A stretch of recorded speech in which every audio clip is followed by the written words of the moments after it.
The Teen Media Program at the Community Arts Center in Cambridge is an after-school art program where disadvantaged teens can learn and work with cameras, editing programs, music, and other multimedia art. The Community Arts Center was founded in 1932 by a group of local parents. The Teen Media Program grew from this organization in 1970. It is now located on Windsor Street, across from the Area 4 public housing. It continues to serve the Cambridge community and gives voice to those who so often go unheard.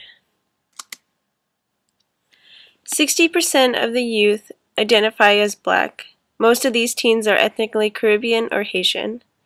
20% are of Latino heritage.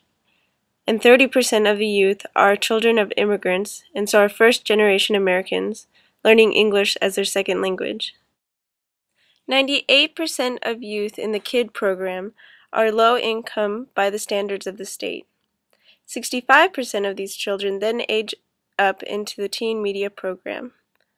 20% of the teens in the TMP have had open DCF cases within the last 5 years. In addition, many of the kids have been diagnosed with a cognitive or a socio-emotional difficulty. And that's why we have a model where we work with a small number of kids over a long period of time. And we also provide a whole bunch of other supports in our program that most after-school programs and arts-based teen youth programs don't. So we have a counselor, we have art therapy students who intern here. We offer 3 meals a day for the younger kids and often have dinner also for the teens. We have transportation. We're open all but 14 weekdays of the year, so we almost never close. We're open 10 hours a day in the summertime during snow days, school vacation weeks. And we do a lot of work around kind of social emotional sort of wellness issues within our programming. My feeling and my experience is that with high needs kids, young people who are really struggling, to have a place like after school where we know the young people over a long period of time. In school they change teachers every year, and even the adults, the kind of parental roles in their lives may be in and out of their lives. They may be in foster care, or they might be living with parents, or then grandparents, and then aunts and uncles. But we are constant. And we are constant as like a body of people. So our individual people might be in and out, but the art center itself stays the same. The art center itself as a structure is constant. Most of the kids in the teen program, they know more about this program than I do. If I need to know something, I just go and ask them, because a lot of them have been here, about half of them since they were like 5 or 6. Yeah. So, they're like, it's like they together as a collective community are the art center. So even if the adults go in and out, the art center is them and us together. We have a board member who's a parent, who was a former parent, and she said, she's in her 80s now, and she said her son one time was running around the housing development taking pictures with an art center camera, and he actually got arrested because they thought there was no way that this kid could have this like beautiful camera, and he was like, no, I go to the art center, this is my camera.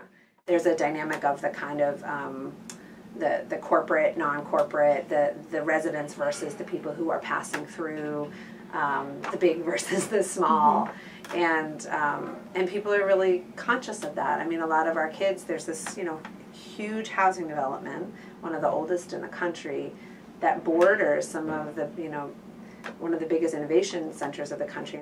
They look out their window and they see the Microsoft sign and Genzyme and all of this tech and biotech, and it's almost like like the carrots in front of their nose, but it's like here, and so one of the teens said that he felt like an outlier in his own neighborhood, and so we were really trying to figure out, well, what is our role in that? What can we do to help them understand or feel that these spaces are spaces where they're allowed to go, that these are public spaces, and these are companies that have opportunities that they could take advantage of if they want to, that it's not, they're not outside of that, they don't have to be. And so those kind of creative technology jobs and helping them see that it's artists that are being user environment designers, like that's who Microsoft is looking for to do that work. So helping them to meet some of those people and understand those connections has become part of what we're working towards in our strategic plan.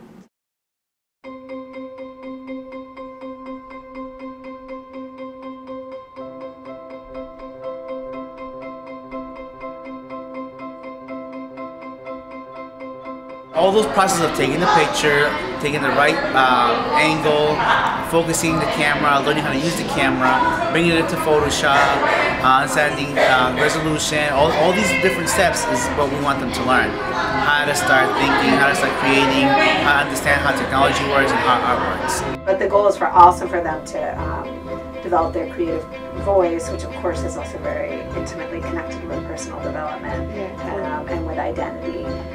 We want each of the projects to have both a technical skill building goal and also a goal of them kind of exploring the idea of using the arts to express who they are. The goal is to help teens really see themselves as artists that can pretty much create content that they can that's relevant to themselves and that they can share with the community. Part of our ultimate goal as an organization, because that piece is so central to us, is that they do think very deeply about how what they make affects the world around them. And that doesn't mean that we're only making activist work, but it does mean that the impact of the work is intentional. I like that there's a lot of creative people here. Like, I myself wasn't creative until I got here, but that's part of the reason I wanted to come. You get to express yourself, like using the cameras and stuff. It's like a way to express like your feelings and like who you are. Before I started like working here, I used to like resort to like music or like just not paying attention to anyone. Like when I was mad or frustrated, like I would just zone everything out. Or now I could kind of like put that in my art. So I actually right now draw a lot more than I used to, and that's kind of like my way of just getting my frustration out. I got to speak out, you know. So now I'm not a timid person at all, but I'll say before my first year in high school, I was one of those people where before I spoke, I was real nervous, all that, you know, putting my hands in my pockets and whatnot.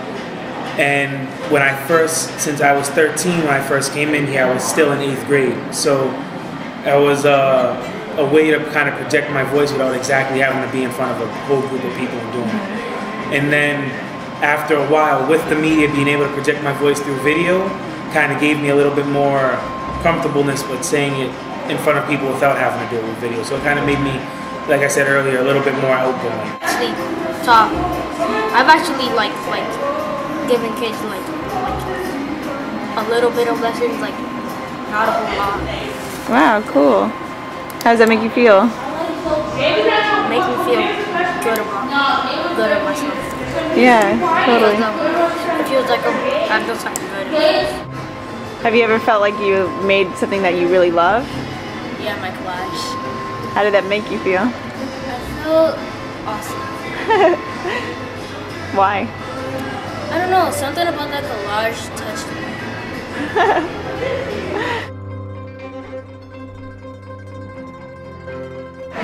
Probably coming up with a good enough concept that people would be interested in. A story? Yeah, because some of my other projects I've done, well, they were always group projects because we always have help from everyone else who comes here. But it was kind of difficult because you're sitting here not wondering, like, what are you supposed to be doing, or like how are you going to get the audience engaged in what you're doing? It's not always easy at all. I guess I always think about my experiences with a teenager, what I would be interested in, and hope that people my age would be interested in something. Just make a story that everyone would like to see, that actually like teens worry about. Putting it together because it takes a lot of time and like effort to do. Creativity-wise, it helped me when I'm working on projects or doing group work, whether it's me just wanting to go out and have fun, or me having to do anything for school, for a job, a project, presentation, whatever have you. I think that'll help a lot. And the fact that we work in groups a lot, I think is really helpful. So in the future, I know we often have to do, like right now we have committees, and I'm sure I'll have to work at a job where we'll have committees in the future, and it's really helpful to like get that kind of experience. All right. Now what?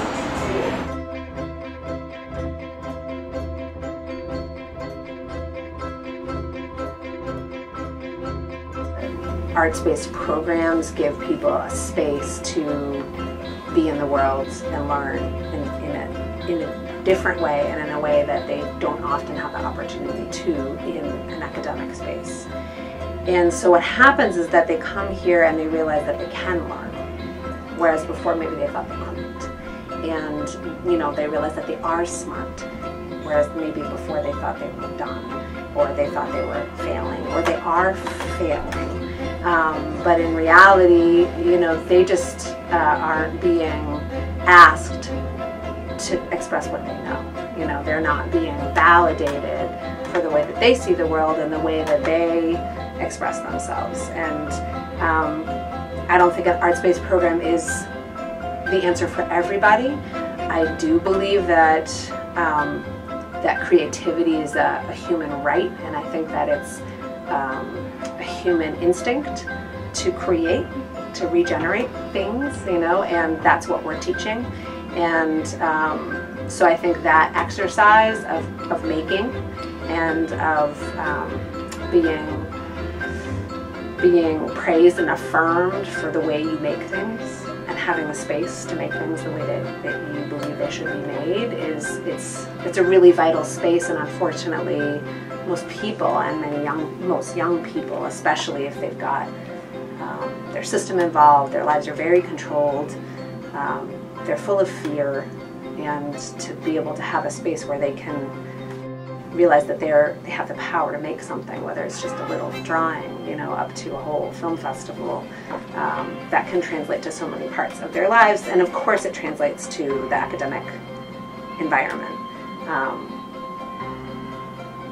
You know, because the academic environment only expresses one way of knowing.